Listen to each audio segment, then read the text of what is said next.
Yan, maayong hapon po sa inyong tanan dyan mga babayan, at update tayo ngayong araw.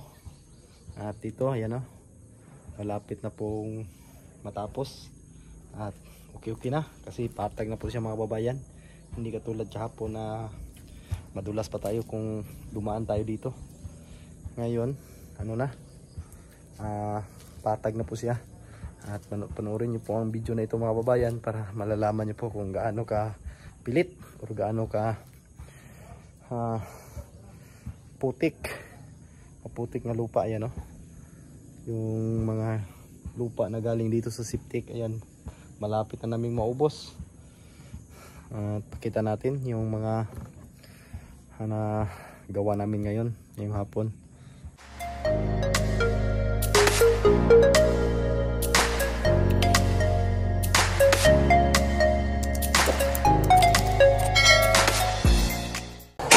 Yan, good morning.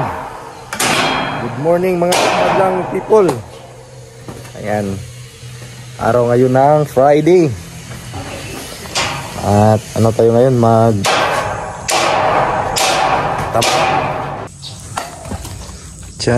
yan muna ito muna yung gagawin namin ngayon. Ubos ng ano dito, yung mga hinukay. Yan.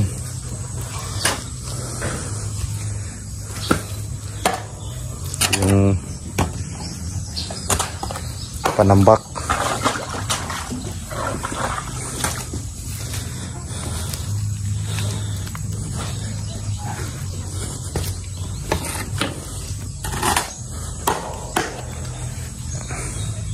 Ang tagamay nila kulangon anida.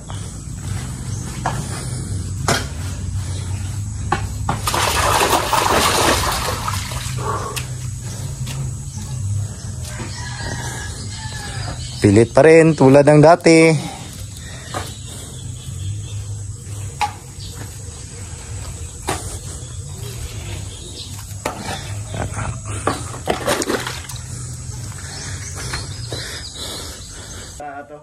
Isa man si.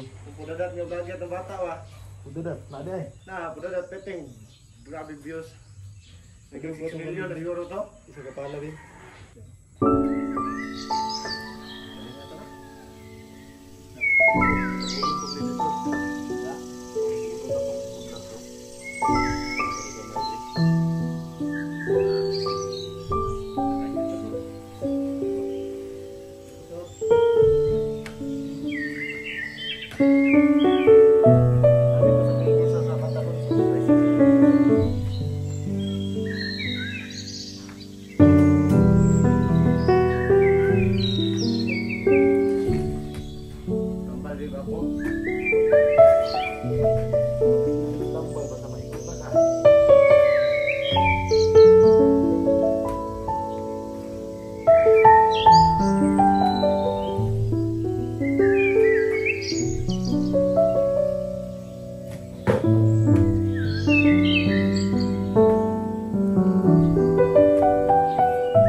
magandang udto, maayong udto sa inyong tanan dyan mga kababayan. At ito na, at dito nakapagsukalo na kami dito.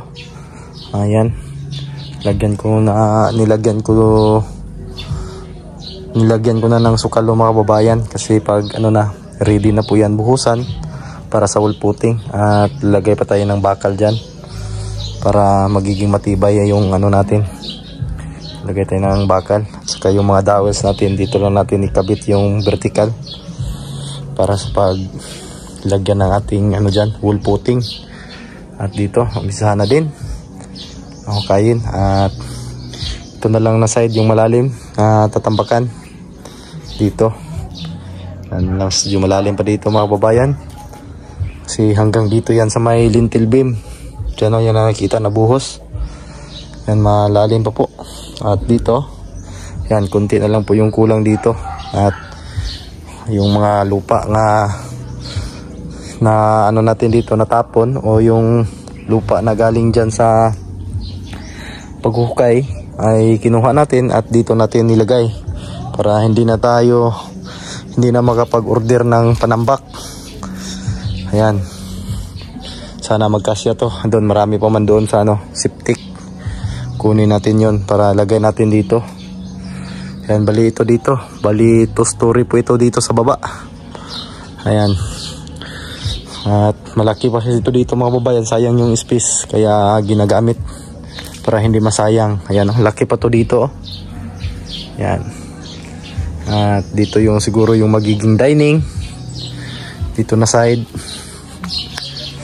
At dyan may lababo tayo dyan, at dito naman yung hagdanan paakyat doon sa taas. At antay tayo sa materialis kasi tagal na yun, hindi pa dumating.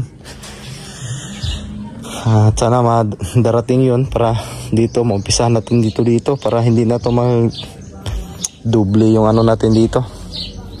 Kasi natin maiwasan, hindi natin mapigilan yung ulan, kaya nagkaganyan. Lagi kasing umuulan dito, kaya yung septic natin ay ganyan po yung nangyayari. Marami na namang lupa yung kukunin dyan, galing dito sa bar down nya. Ganyan talaga mga babayan, hindi talaga natin maiwasan ang ganyan na kung napailan to agad. Kasi natapos nilang nahukay ngayon, pagkahapon umuulan. Kunti lang sana yung na bar down. Ang problema kasi straight yung ulan, araw-araw umuulan, kaya lumalaki kasi yung tubig galing dun sa itaas, dito yung bagsak, yung tubig galing dun sa may karsada, dito siya patungo. Kaya ganyan po yung nangyayari sa septic natin. At yan, may ano tayo dyan, pagbalik natin hinog na yan. Yan, ganda ng saging tundan dito. Sana matapos namin to dito ngayon, at maghahakot naman kami ng lupa. Yung lupa dyan ay hakotin namin yan papunta dito, para patag na po ito dito, para maayos yung natin paggawa. Kasi madulas po ang lupa na ito, mabuti at mapatag na para makagala na tayo ng maayos. Ayan po mga babayan, at nanghalian muna ako kasi ako lang ngayon dito, ako lang mag-isa. Kasi yung pamangkin ko ay hindi ko muna sinasama, sa sunod na linggo na siguro, pag marami na pong gawin dito. Yan, sana bilis-bilisan natin to mga babayan. Kung wala lang sanang ibang gawin si Bitoy, makatulong yun dito sa akin, kaso hindi natin basta-basta magkukuha yun. Maraming maraming natupag yun ng mga project para mas mabilis sana, para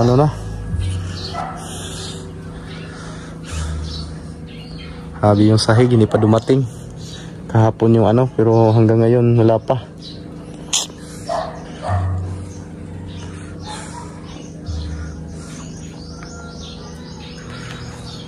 Naman kami kukuha ng lupa mga kababayan, yan, para dalhin dito.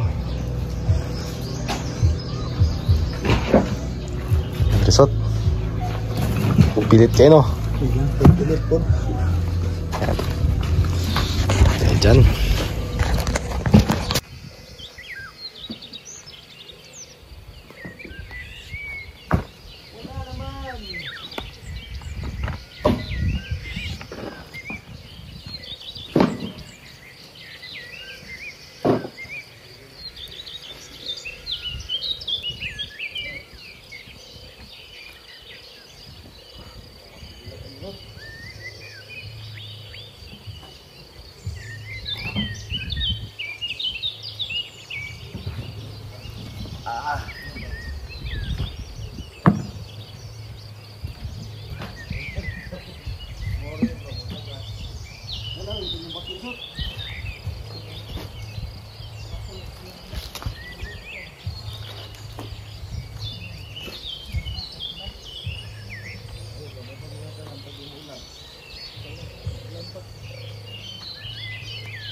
Comment lang sa comment section.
Tarong ramang kayo nadaot to.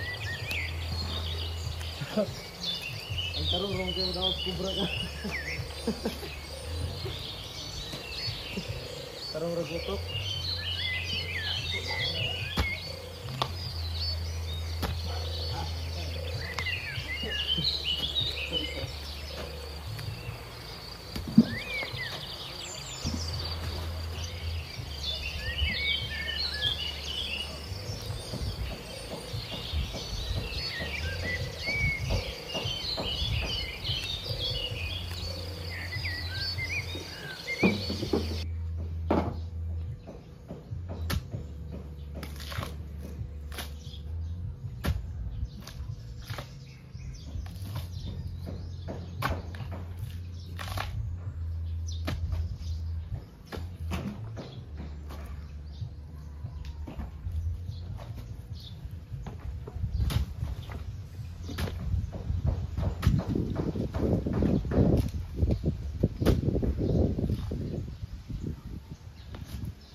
Yan at nadiskartihan na nila, hindi na baldi-baldi. Kuyaw na kay ano? Kuyaw kay Pungki. Ambulansya ba?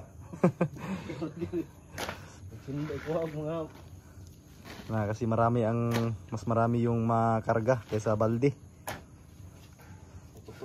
Comment lang sa comment section. Maputol begini ba, maulawan ta. Ting tereng. Ting tereng. Pawangwang sot, pawangwang. Yan. Pabagsot. Dito sot. Ito sot. Ito pag ginanghat. Ya. Dali ra ta maghimog pungki wa. Tanaw ka nagibalde na mo, pagkabalik na na. Ayan. Nandun na yung materialis pero kulang pa. Hindi pa kumpleto yung dala nila. Bukas makapagsahig na po tayo dyan.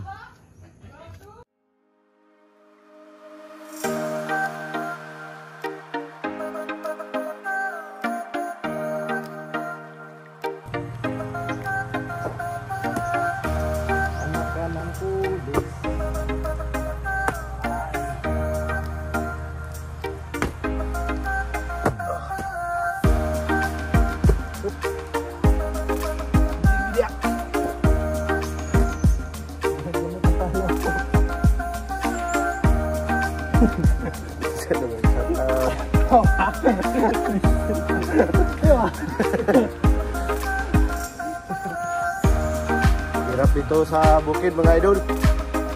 Sobrang laptop dito sa aming probinsya.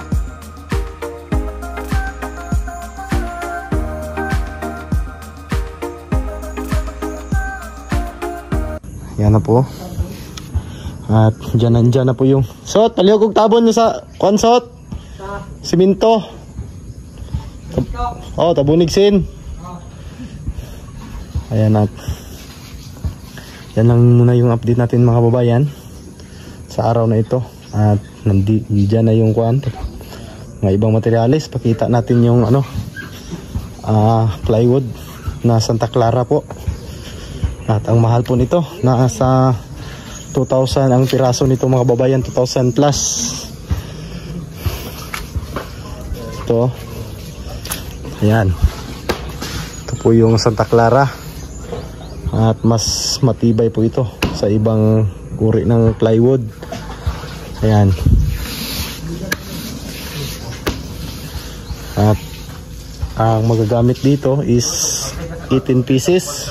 So ang dumating lang ngayon is 8. 2, 4, 6, 8. 8 piraso lang po. At ayan o, yung tatak naman kabayan o. Ayan, kung makikita nyo, Santa Clara. Ayan. At yung thickness niya is 18 mm.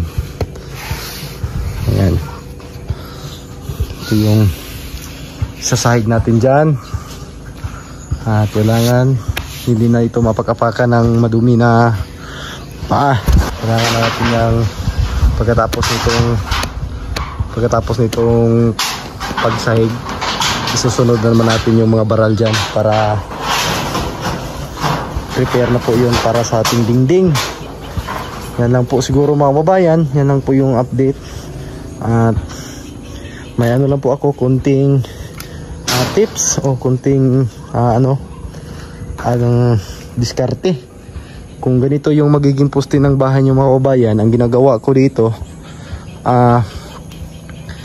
kita nyo po yung ginagawa dito tayo para makita nyo po mga babayan yung magiging diskarte natin dito. Yan, tulad yan, poste yan. Pagdating dito ay wala na tayong makikita na poste pag napalitadahan na yan. Yan, yan po yung isang diskarte dito. At saka ito, wag yung isasaga dito. Itong hollow blocks na ito, kailangan mag-iwan kayo ng 1 cm kasi yan po yung magiging palitada po natin para pagkatapos magiging plasing na lang po siya dito. At maganda po siya tingnan kasi kapag itong hollow blocks ay sinagad mo dito sa kanto dito, ang mangyayari dyan kung magpipinis ka, magnunusing na po yung plastering mo at pangit na po siya tingnan mga babayan. Kaya ang ginawa ko, kasi itong hollow blocks na ito ay hindi po ito standard, nasa 9 cm lang po ito, hindi po ito siradong 10 cm or 4 inches. Yan po, nag-iwan ako dito ng 1 cm para kung nagpalitada tayo, may guide na tayo. Ito na po yung magiging guide. At hulugan nyo lang po mga kababayan, hulugan lang po nyo para magiging matuwid yung takbo ng mga CHB tulad doon. Ayan. Langin pag nagplastering tayo, plasing na lang yung plaster natin dito.